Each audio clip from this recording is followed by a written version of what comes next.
围绕乌克兰问题，欧洲发出了战争警告，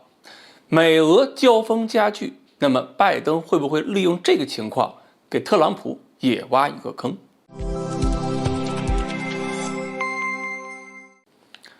各位网友，大家好，我是刘小飞。由于近日美国和俄罗斯在乌克兰问题上，在欧洲安全问题上谈不拢，所以呢，尽管俄罗斯反复表示不会杀进乌克兰，美国和北约也表示是不相信的，而且开始规划一旦打起来怎么给乌克兰撑腰。那么欧洲一些国家就发出了预警，说在欧洲那边呢有可能发生新一轮的军事冲突。对此，美国表态说了，如果说俄罗斯真敢把部队派进乌克兰，就要对俄罗斯进行一连串的制裁，主要是限制产品向俄罗斯出口，并且呢要让北溪2号天然气管道彻底停用。这个制裁貌似是没敢说对俄罗斯动武，但是效果是让欧洲冻着。反正欧洲现在天然气不足，价格猛蹿，煤又不让用，核电站要停掉。那么德国已经开始要人民学会抱团取暖，两个人用体温对抗今年的寒冬。所以美国这个制裁如果真的发出了，欧洲人就应该和台湾发展关系，学习一下用爱发电就行了。问题在于这种连欧洲和俄罗斯一起折腾的制裁方式，欧洲国家居然还能接受。自损1000，杀敌800没关系，美国是有办法让欧洲人把损失全算到俄罗斯人头上。而且呢，西方国家和俄罗斯关系越紧张，就越需要美国的支撑，这个就是拜登的外交战略想达成的结果。说明拜登的外交团队在欧洲很能忽悠。要知道，民主党的政治理念就是和俄罗斯死掐，别的事儿相对都是小事。而前几天，新加坡资深的外交家马凯硕，就是遇到任何事儿都说中国有理，美国瞎胡闹那个印度裔的新加坡外交官，他就有个评论说，如果美国的民主党在未来选举中如果打不过共和党，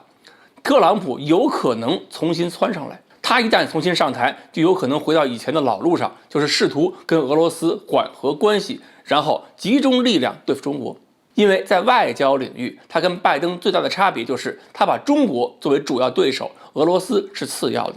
而且特朗普这次有可能学乖了，不会像以前一样对他的盟友乱打一气，会比以前更重视盟友之间的外交。拜登正好相反，是把俄罗斯当成第一目标。由此呢，马凯硕就提醒中国要小心，特朗普可能比以前更难对付。但是马凯硕也可能是少算了拜登可能出的一招。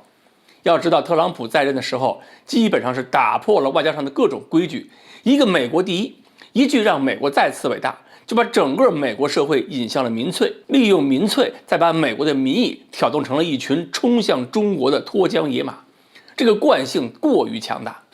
所以拜登上台之后几次想拉住缰绳改变方向，但是根本就拉不住。如果他自己还不想从马背上掉下来，就只能学习牛仔抱着马脖子跑等于是特朗普给美国挖的坑，包括贸易战问题，包括阿富汗撤军问题，都把拜登牢牢给陷进去了，或者说把整个民主党全都陷进去了。所以民主党在这么一个环境下，1年之内必然成绩是乏善可陈，支持率的下跌大家都看到了。那么现在乌克兰方向冲突加剧，就给了拜登让这群野马转移注意力的一个机会。拜登肯定是没有本事让野马减速，但是至少可以改变一下方向之后，在马屁股上再狠狠抽一下。那么在一定限度之内，美国与俄罗斯的关系越激化越好，只要不真打起来，各种制裁都可以用上。那么只要民意被挑动起来，将来特朗普就算能上台，在美国民意面前也难以和俄罗斯走向缓和。你不让我有机会执行我的规划，我就给你留个烂摊子，让你也不好过。特朗普说拜登通中，那拜登就说特朗普亲俄，否则的话，共和党的成绩好了，民主党翻身可就难了。如果说美国对外方面的政策反复，往往是内部斗争的体现，那么这种反复和矛盾也会加剧美国内部的撕裂，互相挖坑，互相埋地雷，那不管最后谁接班，后边的路恐怕都不好走。好，关于美国内部政治斗争和外交上的这种互动，今天呢我们就分析到这里，欢迎大家继续关注我们的栏目，我们下期再聊。